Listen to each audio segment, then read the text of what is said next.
La partie c'est vous ça. Alors peut-être qu'on peut commencer par l'origine de ce projet, Loïc et Bob. Comment vous avez eu envie de filmer Rémi? Parce que c'est ça aussi la base du film. C'est vraiment filmer un acteur que j'imagine vous aviez vu dans des films des années 80, que vous aimiez beaucoup, Rémi Martin. Donc quel est le point de départ du film? Bon, je vais essayer de résumer. Je connais Rémi depuis. Enfin, déjà, je suis fan de Rémi Martin. Je l'ai découvert dans le théorème d'Archimède. Je l'ai vu dans plein de films. Je l'ai toujours kiffé. Et il y a une dizaine d'années, je devais faire un. On entend? Oui, Ouais, pardon. On devait faire un court-métrage et j'ai contacté Rémi. Et ce court-métrage, en fait, qu'on ne s'est pas fait. On avait un producteur. Le temps a passé. Puis est arrivé le Covid, le confinement. Et on a eu l'idée de faire un court-métrage.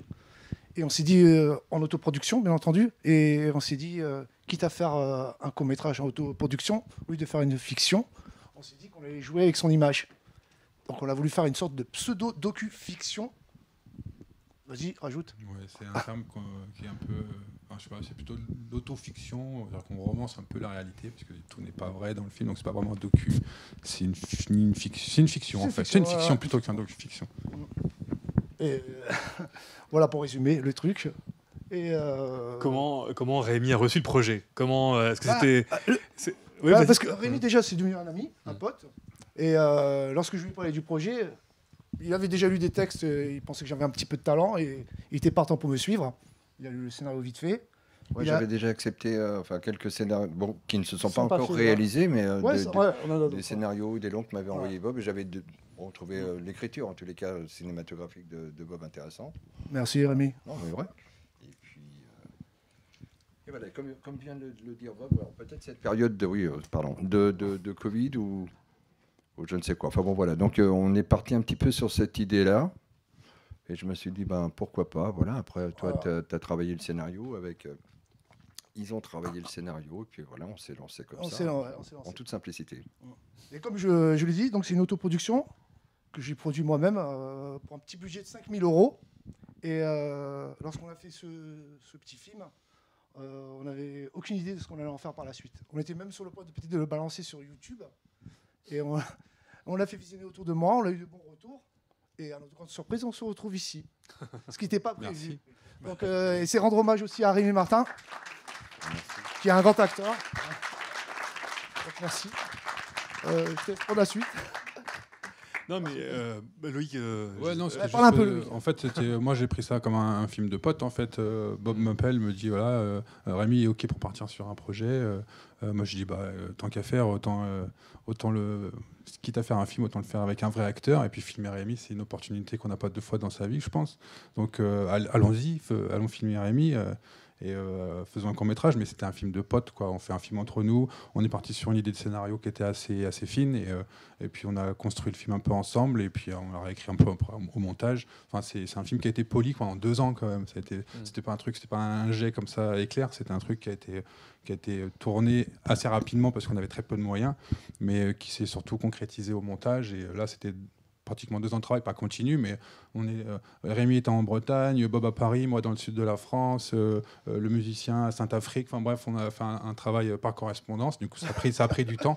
Et du coup, ça nous a laissé le temps de polir le truc et d'éliminer plein de choses, des scories qui n'étaient pas utiles, et puis d'arriver à quelque chose qui était très subtil et assez fin, enfin, de notre point de vue, bien sûr, hein, c'est peut-être pas le point de vue de tout le monde, mais qui correspondait à ce qu'on avait envie de dire sur Rémi, en fait. Dire des choses, mais sans tout dire, et en esquissant, en fait. Et je trouve que voilà, je pense qu'on arrive à faire un petit truc qui plaît à Rémi, donc c'est le plus important.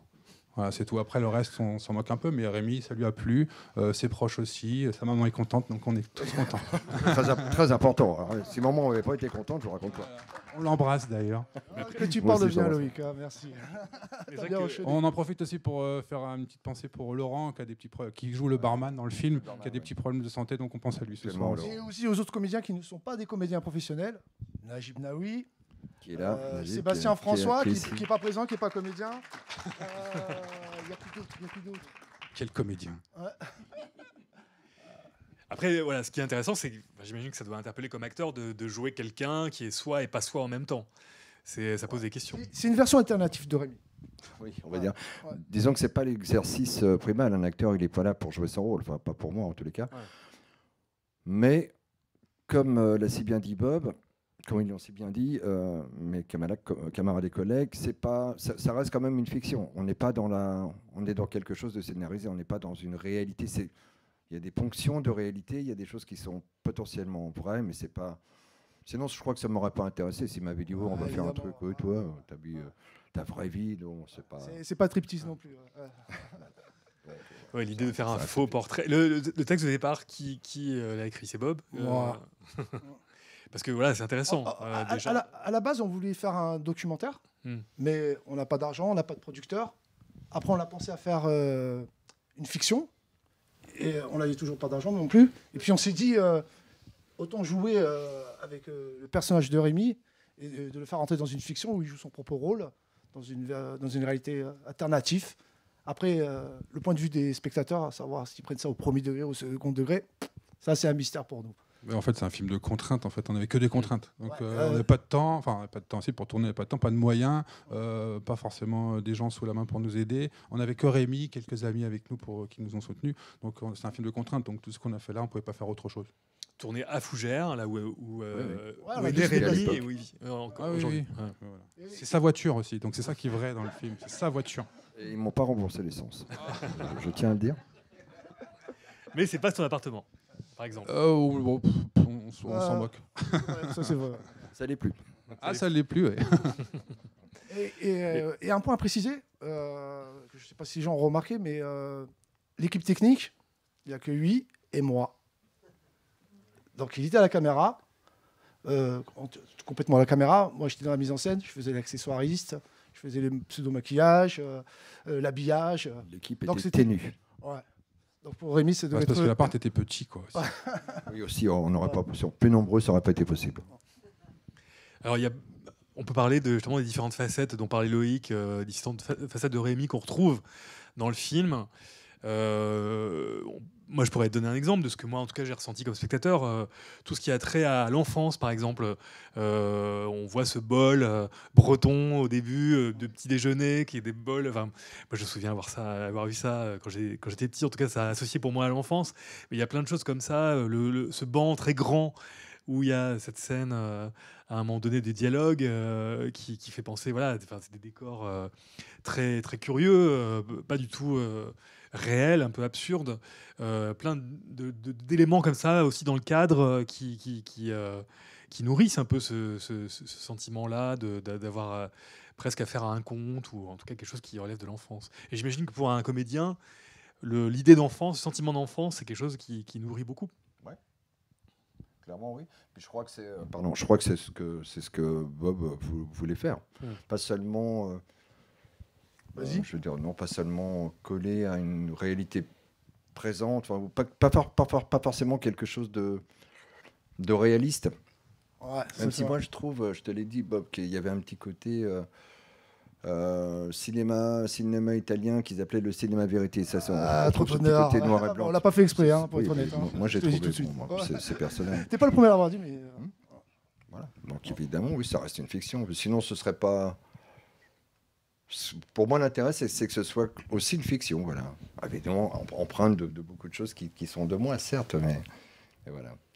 Et puis malgré le fait que Rémi arrive aujourd'hui à un âge certain, ça reste un grand enfant et du coup, Bon, ça se voit. ça reste un grand enfant, avec tout le respect que je te dois bien sûr. Merci. Mais voilà, donc c'était cette partie un peu enfantin, comme tu dis, et ça s'est construit voilà, par touche, mais ça s'est un peu imposé à nous aussi, et puis par le jeu de Rémi, et puis par des éléments de décor qui font partie aussi de son univers. Donc c'est des choses qui font partie de lui. Donc c'est pas forcément quelque chose qu'on a forcé à rajouter, parce que voilà, Rémi est aussi un grand enfant, là, il s'amuse, il joue, il est très joueur.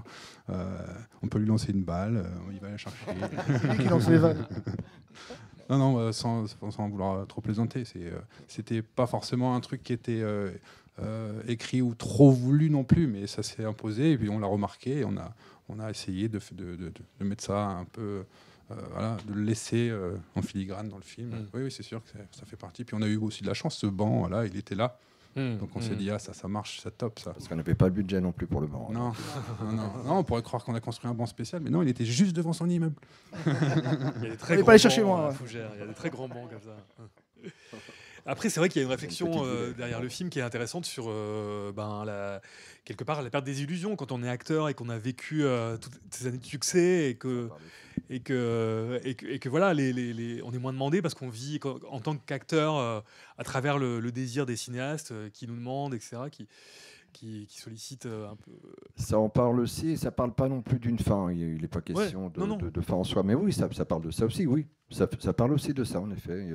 Parce que Ça, c'est une ça fait réalité. partie des propos du film, en effet. Ouais. Oui, oui. C'est une réalité. Mais alors, quel est votre regard là-dessus, Rémi, sur tout ça, sur la réflexion sur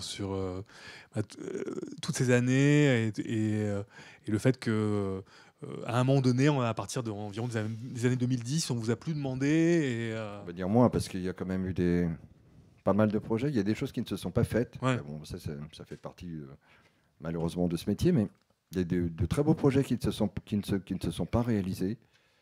Le goût du sel, en l'occurrence, je ne me rappelle plus le réal, s'il était là. Un excellent réalisateur de téléfilms. Bon, voilà, c'est comme ça. Après, les choses ne se font pas. Il faut en effet passer à autre chose, continuer, mais ça ne veut pas dire s'arrêter. Moi, j'ai toujours l'intention de faire ce métier, mais bon, voilà, il faut le vivre, ça se vit. Tout simplement. Parce que là, on voit dans le film que voilà, le Rémi du film, il change de métier, il fait toute autre chose et il se renseigne un peu pour être éleveur de vaches. Enfin, C'est fictionné, ça. oui, je me doute. Hein, mais justement, enfin, c'est un exemple. Ouais. Mais dans la vie, qu'est-ce qui se passe dans ce cas-là quand il n'y a plus de possibilité d'être rémunéré comme acteur Est-ce que vous avez envisagé d'autres... Il faut vivre, il faut vivre. Et du coup, il faut travailler. Il faut travailler, exactement. Ouais. Mais ça, bon, ça c'est la réalité des acteurs comme d'autres professions, j'ai envie de dire. Ouais. Je vais pas faire comme le personnage, qui joue très bien d'ailleurs pour un garçon qui n'est pas comédien. Je vais pas me mettre à genoux dans la rue et faire la manche. Pas dans ma nature. Et alors, on peut parler justement de mélange de comédiens, parce que la plupart des comédiens sont non professionnels, ceux qui entourent Rémi. Ouais.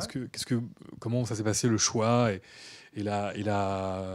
qui vous êtes allé chercher pour jouer les différents personnages Ça a été très facile, ce sont juste des potes de 20 ans, 30 ans. On n'avait pas de budget. Vous voulez nous suivre? Ouais, on vient. Et puis voilà. C'est des gens avec qui on avait déjà fait des petites choses ensemble, artistiquement parlant. Donc voilà, plus ou moins. Plus ou moins, ouais. Plus ou moins, on va dire.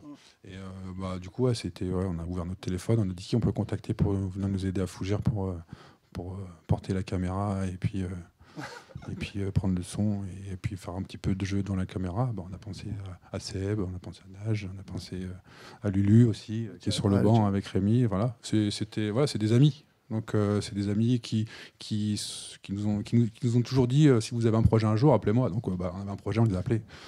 Tout simplement, c'est pas plus compliqué que ça. On n'a pas fait de casting et tout ça. C'est vraiment.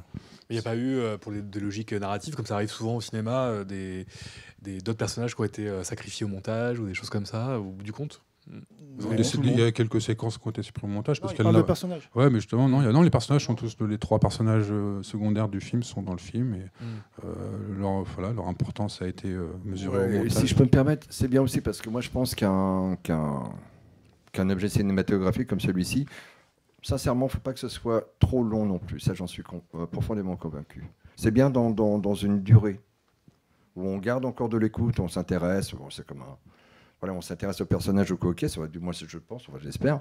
Mais ça, je pense que Bob a réussi ça au niveau du montage et du temps. Il ne faut pas que ça dure 3 heures, sinon bon. Ça reste un coup. 3 heures, c'est beaucoup long, c'est un moyen, mais. Voilà, c'est ce que je pense. Ça va, c'était pas trop long pour toi? Non, pas du tout. Non, mais moi j'ai pas jugé, j'ai rien à juger. Si, bon non, ça va. Merci.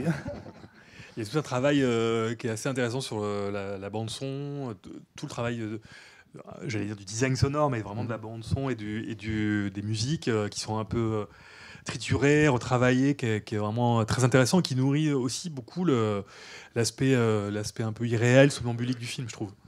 Est-ce que, je sais pas, Loïc parce que je crois que j'ai vu Ouais, il est au montage. Au générique, ouais. Il y a eu... Oui, d'ailleurs, je devais faire l'accompagnement musical. Ce soir, c'est marqué dans le programme. Oui. J'ai oublié mon kazoo, donc je ne ferai rien ce soir. Ça, c'est dommage.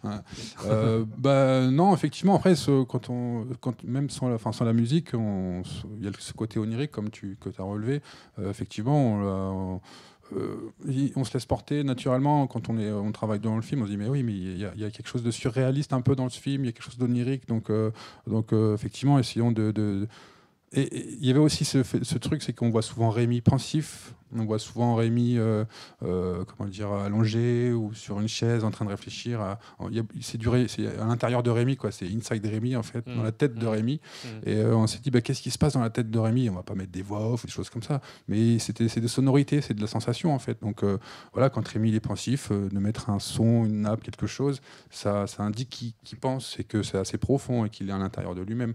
Donc voilà, c'était l'histoire de donner une couleur à sa pensée, mais sans la traduire, sans l'interpréter, parce que ça lui est propre, ça lui appartient. On ne va pas dévoiler tout ce qui est dans son intimité, mais on donne une couleur peut-être sonore, tout simplement. Et voilà, c'est au montage qu'on a posé ça. Il n'y avait pas forcément de réflexion au préalable sur ce sujet précisément, mais c'était au montage, voilà, ça s'est construit comme ça.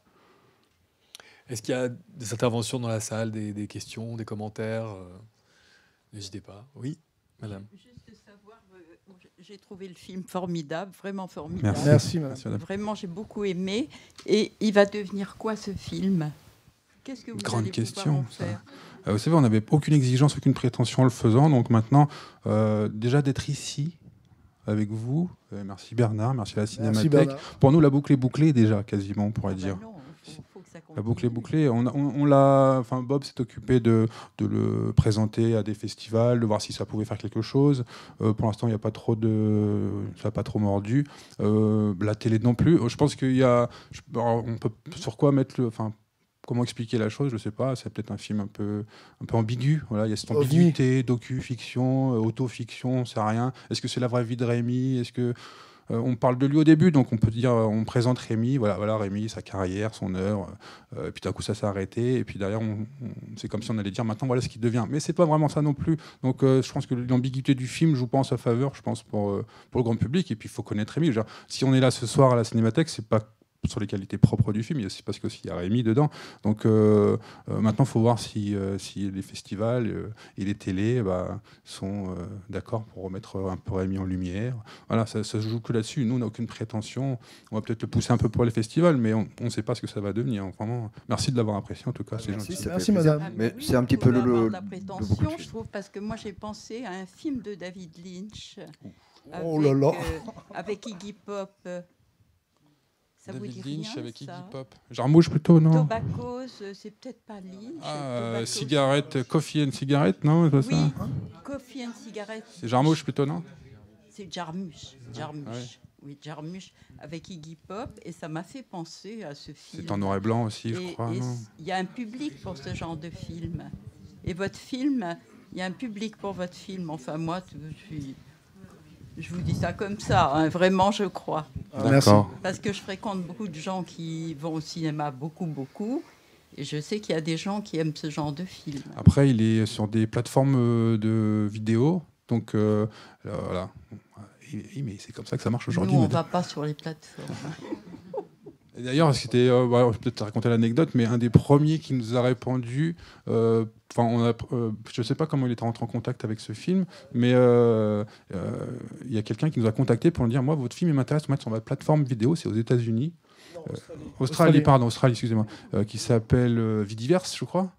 Et c'est Alex Proyas. Alors Alex Proyas, il a fait Dark City, The Crow, complètement improbable, quoi. iRobot. Et lui, il a adoré le film. Il a adoré le film. Je ne sais pas s'il connaissait vraiment Rémi, peut-être qu'il en a déjà entendu parler, mais en tout cas, le film lui a plu intrinsèquement, quoi. Donc on s'est dit, oui, effectivement, il y a un public, mais c'est tellement improbable que Alex Proyas aime ce film alors qu'il est à l'autre bout du monde, que la Cinémathèque nous appelle pour présenter ce film, alors qu'à la base, nous, on a fait ça vite fait dans l'urgence à Fougères, entre un bol de cidre et une crêpe, quoi. C'est improbable. Donc on ne sait pas ce que ça va devenir, hein. L'avenir nous le dira, et puis c'est le hasard, quoi. Enfin, on espère qu'il sera projeté à Pont-Avel. À Pont-Avel. À la fête du bol, c'est ça, avec le don dessus. Une autre question? Enfin, un commentaire? Non, si on n'a pas, ben on peut passer à la présentation. Ah, pardon, Yacine. T'as le droit de poser des questions? Non, il n'a pas le droit de poser des questions. Tu n'as pas le droit. Est-ce que j'ai le droit de poser une question? Ah, vas-y, enfonce le clou. Alors attends, je te cadre bien. Le choix de la musique italienne qui habille le film. Verdi. Ouais. C'est pourquoi? Parce que je crois que j'ai entendu dans le dernier Parrain, je crois. C'est la musique que j'ai entendue dans le dernier. Enfin, non, c'est c'est pas dans le dernier Parrain. Tu l'entends dans Le Traître de Bellocchio. Oui, ouais. J'aime la musique classique déjà à la base. Okay. Et quand j'écris, j'écoute de la musique classique. Et quand j'écris la première version de Rémi, je l'ai mis en boucle. Okay. Et je l'ai proposé à Loïc au montage. On a trouvé un musicien qui nous l'a composé. Même si c'est libre de droit, j'ai payé un mec pour le jouer au piano. Okay. Je ne sais plus son nom, Mathieu Bergoro. Je ne sais plus. Je ne sais plus. Et voilà, je réponds à ta question. Ok. Merci, madame. Merci. Et il y a une critique d'un monsieur qui s'appelle David Fonseca. Voilà. C'est aussi lui qui nous a un peu ouvert les portes. Enfin, c'est grâce à lui que Bernard a eu connaissance du film. Il écrit au Rayon Vert, un site cinéphile qui est très très intéressant. Je vous conseille d'aller voir son site. Ça s'appelle Rayon Vert. Et il a vu le film sur Vimeo. On l'avait envoyé un lien, je crois. Et il a fait une critique. Il a vu à travers le film, en fait. C'est-à-dire qu'il a vu des trucs que même nous on n'avait pas vu, en fait. Et quand on lit son article, c'est vraiment, comme dit Rémi, c'est un hommage, quoi. Donc si vous avez aimé le film, je vous conseille d'aller lire cette critique, parce que là, ça vous décortique le truc dans tous les sens. Et je ne sais plus pourquoi je disais ça. Mais, surtout que c'était la seule critique. Oui, c'était la seule critique. Pour l'instant. Mais elle en vaut 1000. Franchement, elle en vaut 1000. Parce que, on a été impressionnés, en fait. Et puis, du coup, on regardait plus le film de la même façon. Même nous même moi qui l'avais vu le film des millions de fois devant le montage, quand j'ai lu cette critique, j'ai regardé à nouveau le film et j'ai dit, waouh, oui, il a raison. Il a raison. Et je vous conseille d'aller lire cette critique. Ça vous donne une autre vision du film. Il a vu à travers, en fait. Il a vu des choses que... Le Rayon Vert, ouais. Vous tapez Rayon Vert Rémi et vous allez tomber sur... Rémi, Martin. Monsieur, ouais. Ah. Et alors, juste une petite remarque, c'est le rapport à la vache. Le rapport à la vache, pardon. Là, c'est comme... là, il y a un moment de tendresse. Et est-ce que c'est un acte manqué que vous laissiez le portail ouvert pour les libérer, les vaches? Ah oui. J'ai travaillé un petit peu en ferme, pour vous dire. Micro, Rémi. Micro. Non, pardon. J'ai travaillé un petit peu en ferme, pour vous dire. Mais ça, il ne le sait pas. Bob, il ne le sait pas, vous ne le savez pas. Et ça m'était arrivé parfois d'oublier. Ça peut arriver. Mais quand on était un débutant comme moi. C'est pour ça que je m'en doutais. Après, les animaux, bon, ça peut être très attachant. Et c'est pas que des bêtes à viande. Bien sûr. Je veux dire, parfois elles peuvent... Enfin, il y en a qui disent qu'elles ont une âme. Et donc, voilà, là, c'est... Et considérer les animaux aussi, autrement que ceux qu'on... Là, on est un petit peu hors sujet cinématographique. Non, mais c'est pas grave, madame. Un peu hors sujet cinématographique, mais ayant travaillé en ferme et en traite, de 120 Primolstein, en l'occurrence, oui, elles ont chacune une personnalité. Et en effet, elles sont respectables en cela, oui. Là, avec la vache, ce rapport avec la vache, c'est un peu aussi la condition humaine en général. On peut extrapoler, quoi. Voilà, on peut... Voilà. C'est pas faux. Parce que c'est comme on est parqué dans les appartements, comme dans... Voilà, comme c'est... Voilà. Ah ouais, c'est ce que je disais tout à l'heure. En fait, vous voyez des trucs que même nous, on n'a pas voulu forcément mettre dans le film. En fait, on s'est dit, Rémi, il faut qu'il se fasse virer de son boulot. Qu'est-ce qu'il a fait? Il a oublié de fermer la porte, quoi. Point barre. Et après, effectivement, on dit, ah oui, il a libéré les vaches, il a libéré les bêtes. Donc, ouais, c'est bien. Il faut penser. Ça arrive, hein, mais bon. En fait, c'est un film. C'est un film qui laisse beaucoup de champ à l'interprétation, en fait. Voilà, il y a ce côté un peu, peut-être poétique, entre guillemets, même si c'est un peu prétentieux, mais ça laisse le libre cours à l'interprétation, donc tout le monde met un peu ce qu'il veut. Madame voit la vache, et c'est très bien, c'est très bien, c'est très bien. C'est le documentaire animalier. De nos amis les bêtes, peut-être encore un espoir. Il n'y a pas un festival de la vache, de la Primolstein, non? Il n'y a pas un festival de Primolstein? Peut-être qu'on aurait quelque chose, une chance. Une suite, c'est la libération de la vache. Le retour. Rémi qui court après une vache dans un champ, c'est pas comme ça. Ça a travaillé. Voilà, il y a deux... Ça a creusé. Dans la vie, il faut garder espoir et garder... Voilà. Je crois qu'il y a ça aussi dans ce film. Oui. L'espoir. Ça, moi, c'est important. Je le vois pas comme un film désespéré. C'est très personnel, évidemment. Non, pas du tout désespéré. Après, il y a même pas, je trouve, d'amertume dans le film. Enfin, il y a vraiment cette idée... juste de réflexion, enfin sur, je trouve le film très mélancolique aussi quelque part. Et la mélancolie, c'est pas forcément de l'amertume, c'est voilà, c'est quelque chose qui peut être positif. C'est un peu breton, hein, Un peu. la déprime. La parfois un peu. Très bien. Alors on va passer maintenant au théorème d'Archimède, donc le long métrage qui était le premier de Rémi. Donc en 1984 pour la production, et sorti en janvier 85. Cette fois-ci, hein. On va respecter les dates. Peut-être Rémi, un petit rappel des circonstances qui ont fait que... Alors, je vais faire vite parce que l'heure avance quand même. Alors, le théorème, donc c'est en effet le premier, alors premier casting, premier film, premier rôle. Comme quoi, il y en a qui ont de la chance. Et oui, alors oui, c'est aussi le premier film de Mehdi Charef avec qui j'ai eu la chance de tourner 3 films, Camomille et Miss Mona, où j'ai un petit rôle. Moi, personnellement, je trouve que c'est un... C'est pas parce que je joue dedans, je trouve que c'est un joli film. C'est un film qui a une très belle histoire, hein. Il a été César du meilleur, de la première meilleure réalisation. Moi, j'ai été nominé au César pour ce film. Il a eu une caméra d'or à Cannes. Enfin, c'est un film qui a une belle histoire, j'ai envie de dire, cinématographique, qui a déjà de toute façon un beau passé cinématographique, que j'espère que vous allez apprécier pour ceux qui ne l'ont pas encore vu, pour ceux qui vont le découvrir. Bah, j'espère aussi que vous allez l'apprécier. Alors vous allez voir, là, c'est un long métrage. C'est un bel objet. Voilà. Moi, je vous dis tel que je le pense et tel que je le ressens. D'ailleurs, je vous souhaite une bonne projection pour ceux qui vont regarder le film. Et entre acteurs, c'était aussi un film choral, il y a eu aussi... Sur le théorème, on était tous très jeunes. Moi, j'avais 19 ans, Kader, exactement le même âge. On est une bande de jeunes en banlieue, si vous voulez. Bon, je ne vais pas vous dévoiler le film, hein. Donc, oui, évidemment, oui. Oui. Bah oui, on est resté... Oui, évidemment. Chez Mehdi Charef, j'aime beaucoup la tendresse, et puis tout en étant montrant la réalité, quoi. Mais il y a toujours beaucoup de tendresse. Et ça, j'aime beaucoup. Chez Mehdi, il y a ça. Tendresse, réalité, c'est souvent empreint d'un certain réalisme. Parfois, ça raconte un peu sa vie. Enfin, en tous les cas, le théorème, c'est son enfance, son adolescence. Et il y a aussi, en effet, comme vous le dites, une certaine poésie chez Mehdi, oui, qui est évidente, oui. Très bien. Bon, eh ben, place au film de Mehdi Charef. Merci. Merci à tous vous. les trois. Merci Merci à beaucoup. vous. Merci beaucoup.